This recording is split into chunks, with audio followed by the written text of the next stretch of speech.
Assalamualaikum warahmatullahi wabarakatuh. Selamat siang semuanya. Bagaimana kabarnya hari ini? Saya harap kalian semua dalam keadaan sehat. Alhamdulillah hari ini kita bisa bertemu lagi dalam pembelajaran bahasa Indonesia bersama dengan saya, Buria. Anak-anakku sekalian, kita sudah mengakhiri untuk materi kita yang kemarin yaitu teks prosedur, dan kita akan memasuki materi yang baru yaitu teks eksplanasi. Sebelumnya, apakah kalian pernah mendengar apa itu teks eksplanasi? Ada yang tahu? Ya, hari ini kita akan membahas bersama apa itu teks eksplanasi. Kita bahas dulu yang pertama adalah pengertian. Teks eksplanasi adalah teks yang berisi tentang proses mengapa dan bagaimana kejadian-kejadian alam, sosial, ilmu pengetahuan, budaya, dan lainnya dapat terjadi. Jadi teks ini menjelaskan tentang bagaimana fenomena alam, sosial, budaya, ilmu pengetahuan itu bisa terjadi. Suatu kejadian, baik itu kejadian alam maupun kejadian sosial yang terjadi di sekitar kita, itu selalu memiliki hubungan sebab, akibat, dan proses. Nah, di dalam teks eksplanasi itulah nanti akan dijelaskan. Kita akan langsung ke contoh. Misalnya tsunami, ini masuk teks eksplanasi yang fenomena alam. Kemudian petir, ini fenomena alam. Kemudian batik, ini fenomena budaya. Kemudian tawuran, fenomena sosial. Kemiskinan, fenomena sosial. Kemudian wayang adalah fenomena budaya. Jadi fenomena ini yang termasuk contoh dari teks eksplanasi. Nah, kita akan lanjut ke tujuan. Apa sih sebenarnya tujuan dari teks eksplanasi itu? Tujuannya yang pertama untuk menjelaskan fenomena yang terjadi. Fenomena itu apa dijelaskan? Apa sih fenomenanya? Kemudian bagaimana fenomena ini terjadi? Yang berikutnya menjelaskan sebab akibat suatu fenomena atau suatu peristiwa. Setelah itu dijelaskan tujuannya adalah untuk menjelaskan apa sebab dan akibatnya. Ini adalah tujuan dari teks eksplanasi. Kita akan lanjut ke ciri dari teks eksplanasi. Yang pertama, teks eksplanasi terdiri dari 3 unsur yang meliputi pernyataan umum, sebab akibat, dan interpretasi. Ini cirinya. Biasanya ada pernyataan umum, kemudian sebab akibatnya apa, kemudian interpretasi. Yang kedua, informasi yang ada di dalam teks eksplanasi berisi berdasarkan fakta. Jadi teks eksplanasi itu cirinya berupa fakta karena memang itu hasil dari penelitian biasanya begitu ya. Yang ketiga, informasi yang ada dalam teks eksplanasi memiliki sifat objektif. Karena itu berupa fakta, maka sifatnya adalah objektif. Jadi sifatnya objektif ya, bukan subjektif. Yang keempat, teks eksplanasi membahas sebuah peristiwa. Yang kelima, teks eksplanasi merupakan jenis teks yang bersifat informatif. Artinya, teks eksplanasi itu memberikan informasi kepada pembaca perihal fenomena atau peristiwa baik alam, sosial, budaya, ilmu pengetahuan, dan lain sebagainya. Kita akan langsung masuk ke struktur. Nah, di dalam teks eksplanasi itu ada 3 struktur saja. Yang pertama ada pernyataan umum, yang kedua ada urutan sebab akibat, yang ketiga ada interpretasi. Pernyataan umum, isi dari pernyataan umum itu apa? Jadi pada bagian pernyataan umum itu biasanya memuat tentang penjelasan umum mengenai suatu topik atau peristiwa yang sedang dibahas. Dan pernyataan umum ini bisa berupa pengenalan, penjelasan singkat tentang suatu peristiwa atau fenomena.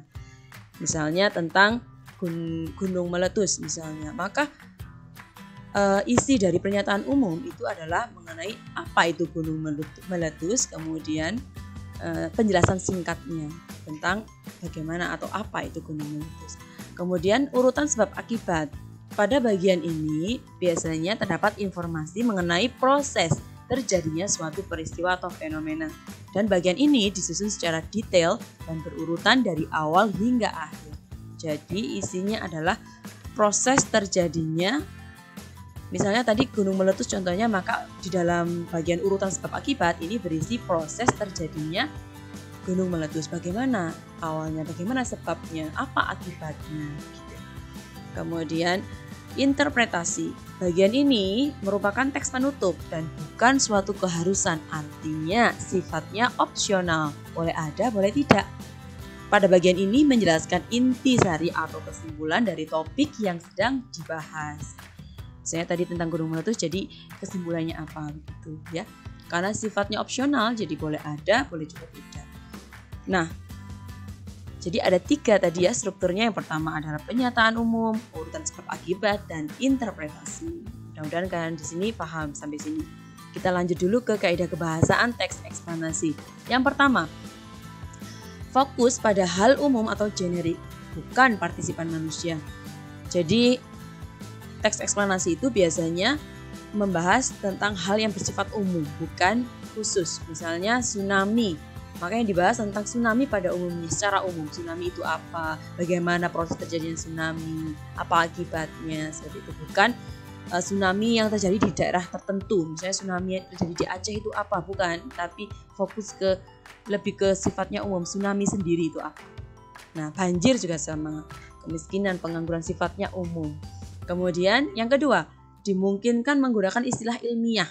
Nah, karena teks eksplanasi itu berupa fenomena alam, sosial, budaya, ilmu pengetahuan gitu, maka hasilnya biasanya dari hasil penelitian gitu ya. Nah, karena hasil penelitian maka akan melahirkan sebuah kesimpulan, teori, konsep. Nah, teori, konsep, kesimpulan itu biasanya memang ada di dalam teks eksplanasi. Nah, misalnya membahas tentang gunung meletus ya, maka istilah yang muncul magma, lava, itu istilah-istilah ilmiah yang muncul seperti itu. Kemudian yang ketiga, lebih banyak menggunakan verba material dan verba relasional atau kata kerja aktif karena membahas tentang fenomena baik alam, sosial, budaya. Itu maka banyak menggunakan kata kerja aktif, misalnya menyebabkan, berakibat, berdampak. Hal ini berakibat apa? Hal itu berdampak pada apa gitu. Jadi penggunaan kata verba material dan verba relasional. Yang keempat, menggunakan konjungsi waktu dan kausal. Apa sih contohnya ini? Konjungsi sehingga, sebelum, pertama, jika, bila, kemudian. Ini contoh dari konjungsi waktu dan kausal. Kemudian yang kelima, menggunakan kalimat pasif. Dalam teks eksplanasi akan sering muncul kalimat pasif ya.